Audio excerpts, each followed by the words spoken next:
Alrighty guys, well, I decided to make an update today. I made one a couple days ago, but it didn't really come out the way I wanted to, so I didn't upload it. Basically what happened was I needed to put my air conditioner into my window in the other room, and because of the fluorescence and how much power they use all the time, it kept blowing the power. So I went and got rid of the two fluorescent bulbs on the 55-gallon tank, and I switched over to LED. And I'm gonna start switching over all of these tanks to LED, or my two tanks to LED. I'm picking up a 24-36 inch for that tank on Saturday. I got to take back this 36 48 inch because my tank, unfortunately, even though it is 48 inches in length, mine isn't a solid glass top all the way across, which is what this light is actually made for. So I need to get the two 24-inch ones to replace it, and they have no problem replacing it. But anyway, what this light is it's a single bright LED lamp. It's by Marineland. I actually picked it up at work. It's actually the first time I've seen them at work. And I'm actually kind of glad we did get them in because, you know, I was talking to my boss and he didn't know if we were actually ever going to get these in or not. You could see literally how thin it is. It's like paper thin. Well, not necessarily paper, but like, I guess I would compare it to a Game Boy thickness. You know, like the new Game Boy Advance and stuffs like that. It's literally, like, this is a hockey puck compared to it. I know it's kind of hard to see. Let me see if I can turn this light so that I can get a better... there we go. Alright, so this is a hockey puck. Alright, that's the thickness of a hockey puck. This is the light compared to the hockey puck. Alright, so, I mean, you can see it's really, really thin. Basically, it's got just 3 rows of just nothing but LEDs all the way across it. Just about every 4 inches there's a blue LED. There's six or 8 of them on this model.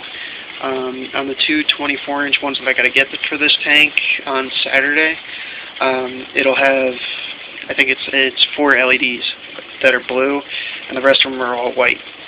But this model is really nice. I mean, it's really lightweight. You know, uses very, very little power. It was very well put together, and it puts out a lot of light. Unfortunately, not enough on my tank, as you'll see in a second. You know, there's a couple dark spots, like from here, where the light ends, basically here, all the way straight down and over, is kind of dark, and the same on this end of the tank, where the light ends, it just kind of is like a black spot. And yeah, it's not that big of a problem. It's really not that bad. Most of the time you want the light right in the middle of the tank anyway. But I do like the fact that when I can come over here, that I can actually see my fish. Whereas sometimes, you know, especially being there's been dark times now, or like with the dark spot, it's kind of hard to sometimes see where the pleco is over here. Sometimes with the camera, and you guys know I like to get, you know, up and close personal with the fish so that you guys can see how big they're getting. But anyway, I mean, like I said, I mean, ultimately this is a really great light. If you guys are looking to change over to LEDs instead of fluorescents, if you don't have plants, it's a perfect idea. If you have plants in your tank, it's not a good idea. LEDs don't provide the full spectrum light that a fluorescent bulb does. So if you have plants in your tank, don't go with an LED. LEDs don't put out natural light that a fluorescent bulb can. I know it'll tell you that it does. It doesn't. So I mean, I really wouldn't mess with that if you have live plants. If you don't, though, it's perfect. I know for a fact that my Oscar was tearing the plants up, so I didn't even bother with this tank putting them in. And even the 30-gallon one, you know, there's no live plants in there either because really you didn't need them, you know. If I wanted the guppies to start breeding again, I could get some plants, put them in there and plant it up. But, you know, I like to be able to see my fish and watch them swim around, and it's kind of interesting right now to see the mollies and the guppies swim around in between each other and not fight, you know? So, you know, I like how it's set up now. But, like I said, I'm going to be changing them all over to this light because I really do like the light output that it does. And you know, like I said, you know, I like the blue lighting. You know, I like to be able to see my fish at night instead of it just being a dark corner. You know, and hearing the water going and everything. I like to be able to see my fish while they're swimming around at night. And this just, like I said, you can actually see it now. Of course, there's just blue light all the way across the tank. And when I get the 224s, it'll be more concentrated and straight down over the logs, so it'll be a little bit brighter too, and you'll be able to see it a little bit better, and you'll be able to see the fish a little bit better too.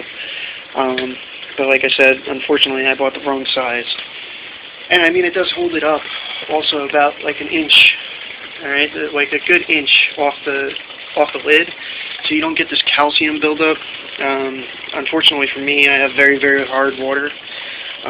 So all this like white junk that's on here is all calcium from the evaporated water, and you know, it does cause a problem with the glass lids that I have. I have to clean them constantly with the scrub brush and really get on them hard in order to get the stuff off. And right now it's a mess, so I might actually be taking these off probably sometime tomorrow and really clean them good.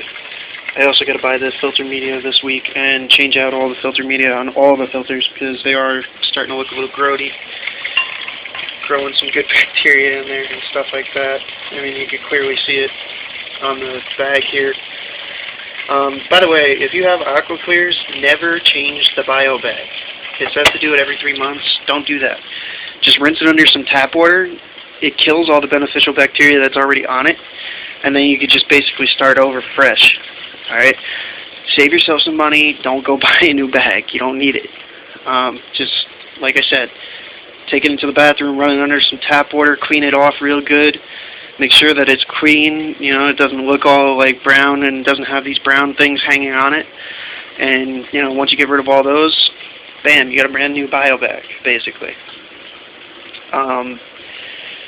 But anyway, 30-gallon tank. Like I said, I haven't bought that light yet. However, it still does have the LED system that I installed in it. If I can turn off this light. So, I mean, it does still have the 2 light strips that are in here. But as you can see, when I flip this up, because these LEDs are sensitive to heat, you can see that these ones are brighter. This is like dull here, because for whatever reason there's a hot spot here, and it heats up and it burned the LEDs out a little bit. They're still running, but they're like dead, and then it gets bright again over to here. But I mean, like I said, I mean it's a good setup.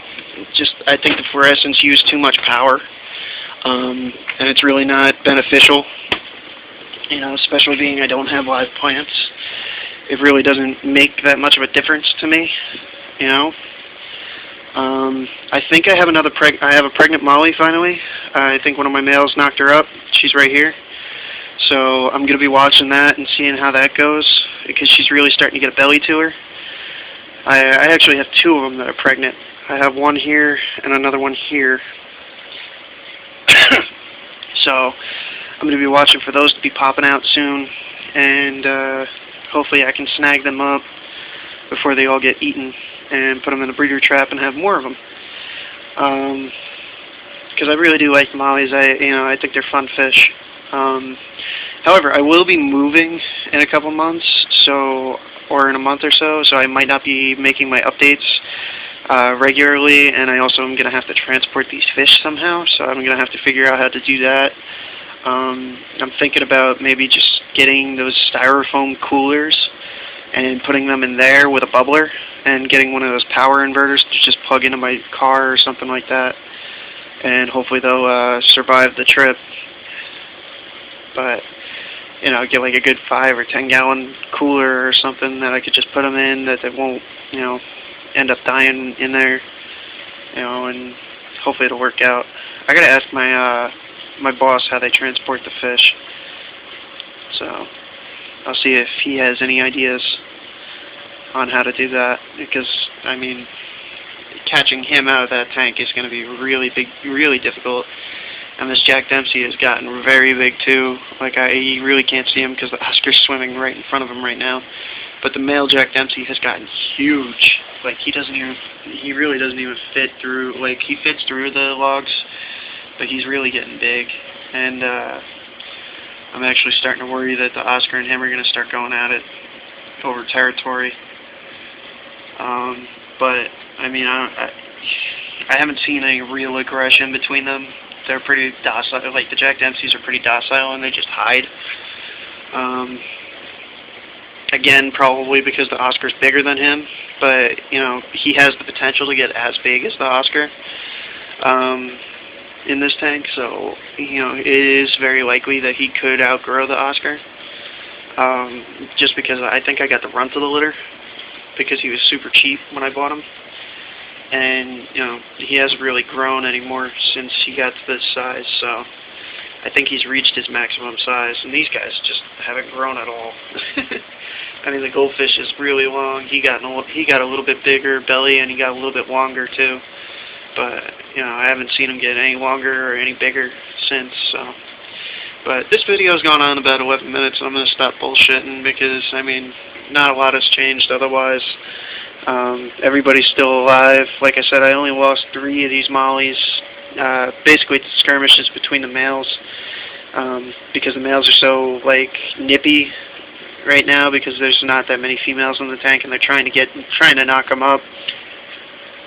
Oh, excuse me. And the females are just trying to avoid it.